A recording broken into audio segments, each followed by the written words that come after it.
So what we do is we've divided the bottlings into essentially 4 categories. We have the what we call mood malts. They're whiskies that we've designed specifically for a usage at a certain time of day, just as you would with wine. So we have the 10-year-old or the rocks here, which we use as an aperitif style. So by selecting barrels for vivacity and freshness, we've created a bottling which goes really well with water. If you want to put water or even ice, if you want to put ice with it. For drinking pre-dinner, sort of at the end of the day when you get home from work and you want something which is a little bit more fresh and vibrant. And then we produce the 15-year-old, which is more mellow, it's richer. It's the Sunday afternoon dram. It's when you're sort of watching the game on TV and you want something mellow and richer and rounder. So by selecting barrels which have some richness to them and some sweetness, we're able to create that. And then a 17-year-old as a digestif, and a 20-year-old as a sort of nightcap. It's completely selfish. Sort of on my own in an armchair, children are off to bed, and it's sort of very sort of selfish bottling. You don't share it with anybody, and yeah, sure, you can drink them whenever you want, but that's what we had in mind. And when you actually drink them in those environments, in those moods, they sort of come to life, really come to life.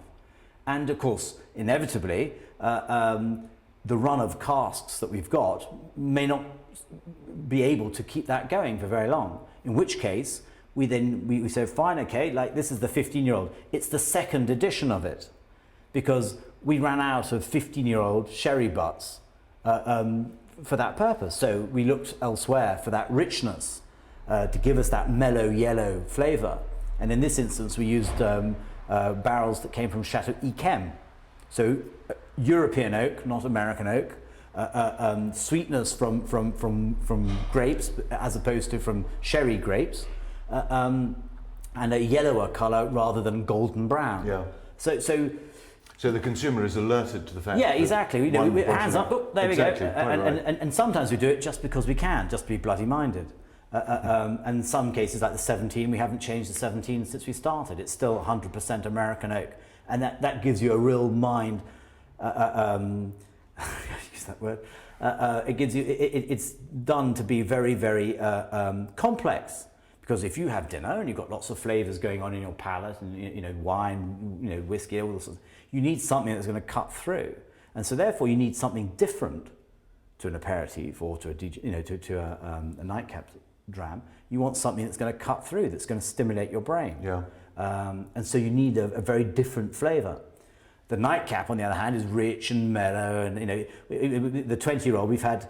It started this idea of editions. It started with the 20-year-old because it won all those prizes, best whiskey in the world. We were really, really pleased with that. Fantastic, and it all ran out, and we didn't have any left. So we had to wait 4 years until the clock ticked, and we had some more 20-year-old Bruichladdich, but it's a different vintage. And of course the industry says that vintages make no difference. Well, that's bollocks. Of course they do. And here we had the proof. We had two 20-year-old Bruichladdich 4 years apart, and they're as different as chalk and cheese. Really, yeah. So what do? You put it in a bottle, 20-year-old Bruichladdich, fantastic tasting notes, unbelievable, and go, here it is, again, knowing full well that it's not the same thing. Or do you, hands up, this isn't the same thing. This is different. And that's what we did. We stuck on the thing that 20-year-old second edition. And then we thought, well, okay, it's, to us, demonstrably different. We can make it even more different deliberately. And that's when we had hit on this idea of acing, additional cask evolution, by decanting the whiskey from one set of barrels into another set of barrels with the direct aim to change from, perhaps in this instance, American oak creme brulee vanilla flavor profile to a grilled toast butter flavor profile, which is given to you by European oak, Quercus robur. What most people would call finishing. Yeah, well, but I didn't like this term because that's a negative. Finishing sounds like you've got something crap and you're trying to make it better. Well, we had something that was jolly, jolly good, but we wanted to make it demonstrably different to the preceding one. And as you know, whiskey, when you put it into wood, the influence of the wood is quickest in the first few months of the whiskey being in there. It leaches into the wood and it draws out all that flavour. So if you have a 30-year-old whiskey, it got its wood element, its wood influence, in the first year that it was there. Okay, you'll get a bit more as time goes by, but the vast majority was there at the beginning. So with that in mind, if we decant from a neutral wood, a wood that's, okay, the whiskey's matured, it's oxidizing through the wood, which is the whole point of using oak. And it's changing the flavour compounds, particularly the aldehydes, into something really, really nice, which is the whole point of maturing whiskey. It's that gentle oxidation through the wood. Well, if that wood is neutral because it's been used too many times, which has often happened in the 70s and the 80s, you're getting no benefit from the wood at all. It's merely a container. It might as well be plastic. So decanting that mature whiskey, because it's been oxidizing fine, into fresh wood, be it American oak or European oak or whatever. Yes, look at that, the pink one. Tell us about that, because that is distinctly pink. Well, yeah, that came. Well, it's got a tint to it. It goes in a series of wine casks from Spain, American oak, European oak, but inevitably there is a residue of the wine in the wood, just as there is with sherry barrels, which is a wine.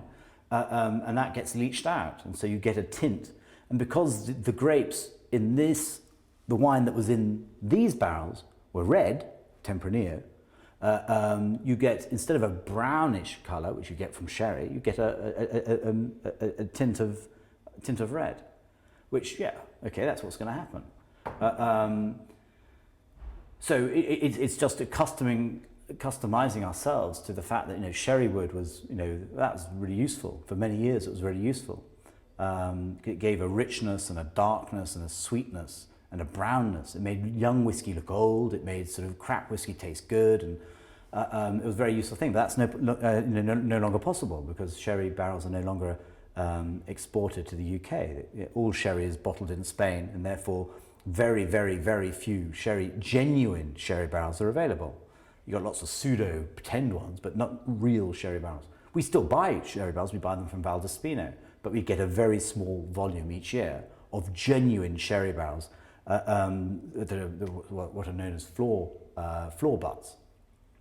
You've got lots of pretend ones, which are just had a couple of bottles of sherry in them and then swilled around a bit, and hey presto, you've got a sherry barrel. But that's just pretend. So for us, because we don't colour the whiskey, we bottle it naturally. We bottle it here at the distillery. We don't chill filter it. We don't standardise it. They're small bottlings, and we don't colour it. We don't add caramel. The colour we obtain from the wood. So it's a entirely naturally obtained colour. And yes, sure, if we put with this additional cask evolution, this acing, if we put the whiskey into casks that have had red wine in them, by default we're going to get a tint. If we put them into Sauterne casks, you'll get a golden. It's directly related to what was in the wine in the first place. Just as the brownness associated with sherry and caramel is from the wine that was in there beforehand.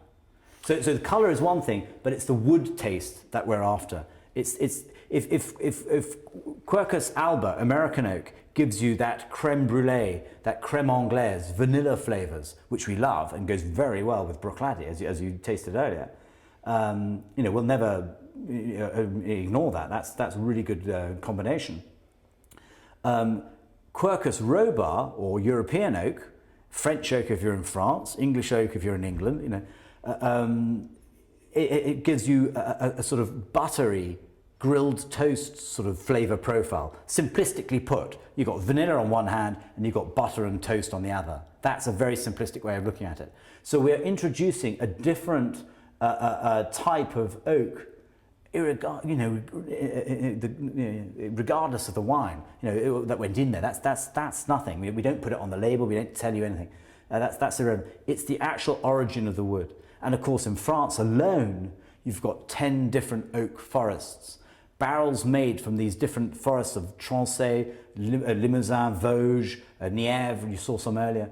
All of which have their own identity, sought after greatly by winemakers to match the wine that they've got. And depending on the altitude they were grown at, it depends how quickly they grew, therefore the tightness of the grain, etc., etc. So you've got 10 different forest origins, you've got 45 different barrel makers. Well, in America, you've essentially got one mega forest and 4 mega coopers. So the variables are huge. Forget the winemakers. You add that on top. So for us, it's very, very, very exciting. And of course, wine casks have always been used. Sherry is a wine. Port is a wine. Madeira is a wine, and we use barrels from all those too. And we've got evidence from the 1870s. Barnard, for example.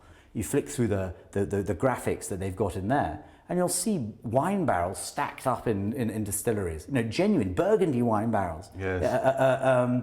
So it's nothing new. It's nothing new. But for us, it's very exciting to do it in a very clever way, using our wine background, using Jim's tasting techniques and his knowledge of the wine, and matching the two things together. And we find that really riveting.